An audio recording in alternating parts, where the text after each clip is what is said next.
इतना समझ चुका था मैं उनके मिजाज को, इतना समझ चुका था मैं उनके मिजाज को, वो जा रहे थे और मैं हैरान भी न था। नमस्कार दोस्तों, स्वागत है आपका शास्त्रीय ज्योतिष के चैनल में, जिसका की नाम है ज्योतिष रहस्य। दोस्तों, अगर आप किसी के मनोविज्ञान को समझ लें तो उसके हरकतों से आपको बहुत अधिक हैरानी नहीं होती। मनोविज्ञान विज्ञान की ही एक शाखा है। उसी तरह से ज्योतिष भी ग्रहों की चाल को समझने का विज्ञान है।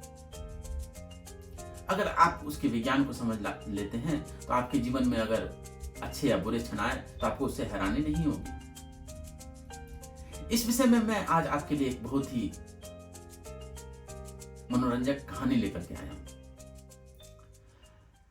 ऐसा हुआ, एक बार कई सारे ज्योतिषियों का सम्मेलन हुआ और वो एक दिन नहीं अनेक दिन चलने वाला सम्मेलन था।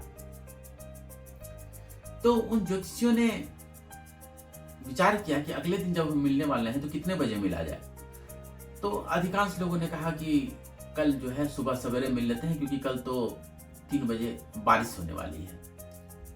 हाँ, तो बाकी लोगों की गणना भी यही बता रही थी कि 3 बजे बारिश होगी। लेकिन उनमें से एक ज्योतिषी जो था वो कहता नहीं, मेरी गणना के हिसाब से तो बारिश 3:02 पे होगी। बारिश तो होगी लेकिन 3:02 पे होगी। तो बाकी सब लोग बोलने लगे कि अरे भाई, आप एक नए ज्योतिषी हैं, हमारे पास इतना अनुभव है, आपके पास उतना अनुभव नहीं है, आप चुप रहिए। हमारी गणना सबकी यही, जो यहाँ पर वृद्ध ज्योतिषी बैठे बैठे हुए हैं, सबकी गणना यही कहती है कि 3 बजे बारिश होगी। लेकिन वो नवयुवक अपने बात पे अड़ गया। वो बोलता है कि नहीं, मेरी गणना के अनुसार तो बारिश 3:02 पे ही होगी। अब इससे बाकी ज्योतिषियों के अहंकार को चोट लगी। उन्होंने कहा ठीक है, अगर ऐसी बात है तो कल 3 बजे ही मिलते हैं और हम मिलकर भी देख लेंगे कि बारिश कितने बजे होती है। अगले दिन सब लोग उस निश्चित स्थान पे पहुंच गए। कई लोग तो 2:30 बजे ही पहुंच गए, क्योंकि सब लोग बड़े उत्सुक थे जानने के लिए कि बारिश कितने बजे होती है। और सही में बादल लगे हुए थे, बारिश होने की संभावना थी। 2:45 बज गए, 2:50 हो गए, 2:55 हो गए, काले काले बादल घिर आए थे। बारिश अब होने ही वाली थी। सब लोग उस नवयुवक की ओर देख रहे थे और लोग इस प्रतीक्षा में थे कि कब नवयुवक की बात गलत साबित हो जाए।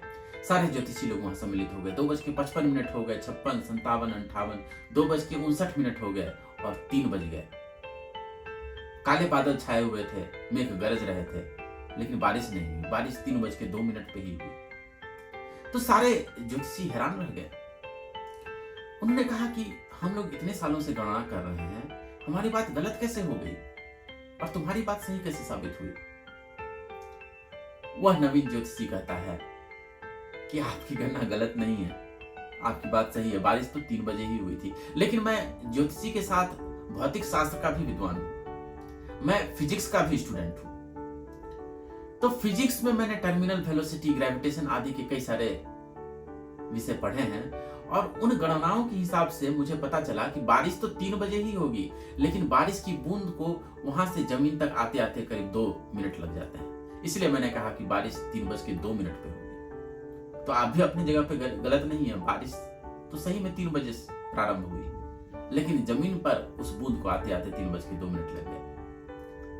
तो बंधुओं, ज्योतिष विज्ञान के विरुद्ध में नहीं है।